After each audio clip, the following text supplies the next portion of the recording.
Hi guys, this week's weekly golden edge tells you what happened last week, why it happened, what's about to happen in the coming week, and how to manage the markets. It is a free PDF I do every week. It's on my blog, on my website. Links are in the description below. Enjoy. During the trading week of August 17th through the 21st, 2026, spot gold executed a violent 5% surge against the US dollar.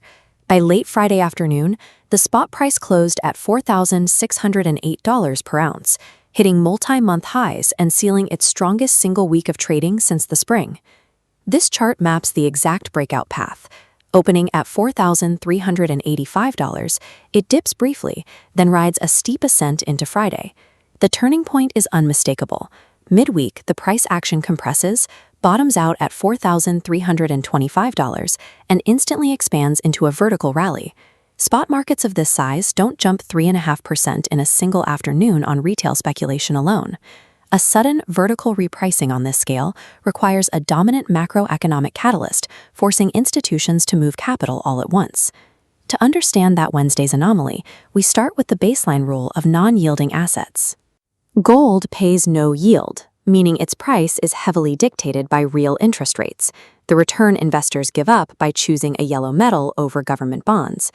When markets anticipate higher interest rates, real yields rise, the dollar strengthens, and gold mechanically drops as capital chases that higher yield. That brings us to Wednesday afternoon and the release of the FOMC minutes.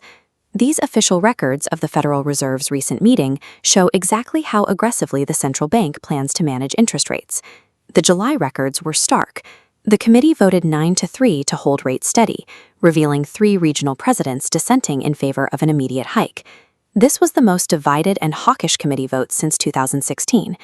Based on the baseline rule, a hawkish signal of that magnitude should have crushed gold instantly.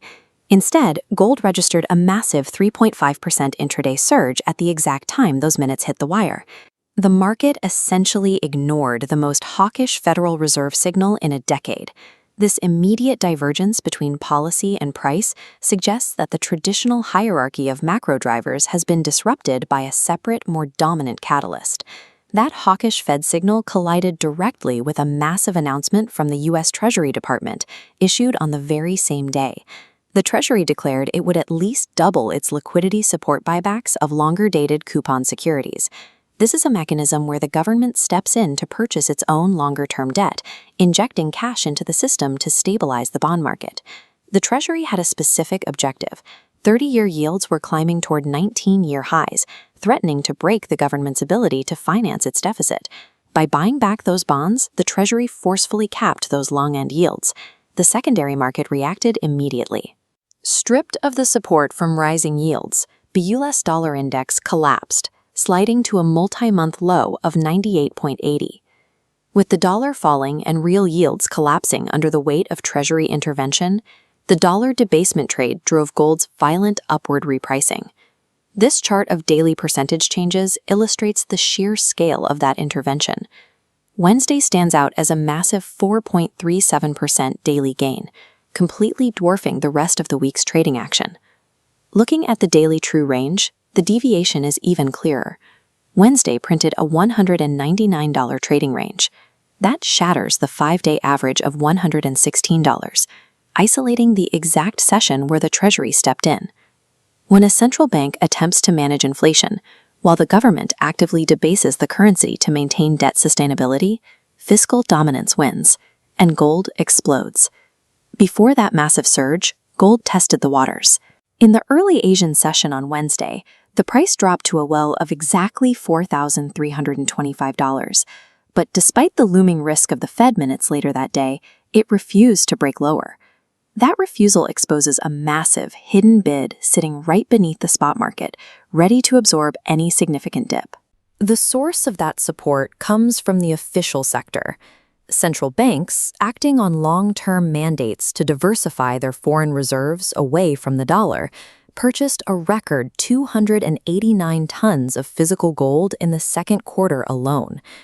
To put that official accumulation into perspective, gold demand is structural and entirely price agnostic. Sovereign buyers don't day trade. They buy size at favorable levels, creating an asymmetric floor that turns technical dips into immediate high-probability entry zones for institutional traders. Identifying a macro catalyst is only half the equation.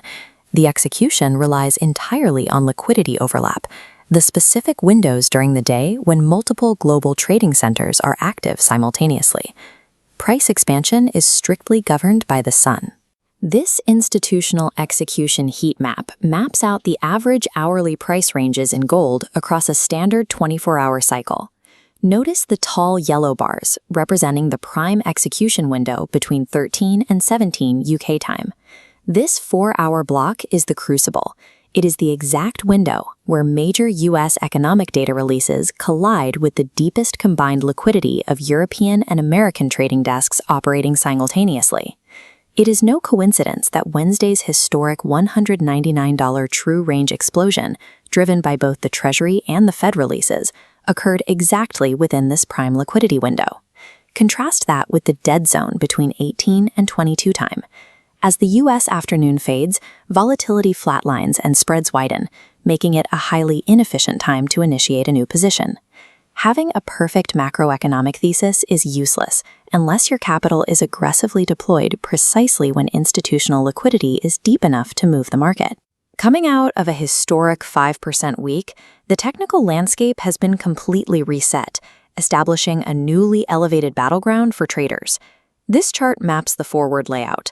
The bulls established a defensive shelf between $4,500 and $4,520, turning prior resistance into new support. With the breakout confirmed, institutional desks are targeting the next major upside objective, the heavy psychological resistance at $4,700. As long as that $4,500 floor holds, the structural trend remains overwhelmingly positive. The math dictates that traders should look to buy into those dips, rather than attempting to fight the prevailing multi-year rally. But defending that floor will be tested immediately. The final week of August brings a gauntlet of macroeconomic threats capable of derailing the bullish posture.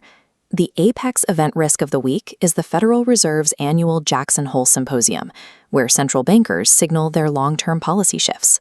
All attention is isolated on Friday's keynote address. It will be Kevin Warsh's very first speech as the new chairman of the Federal Reserve.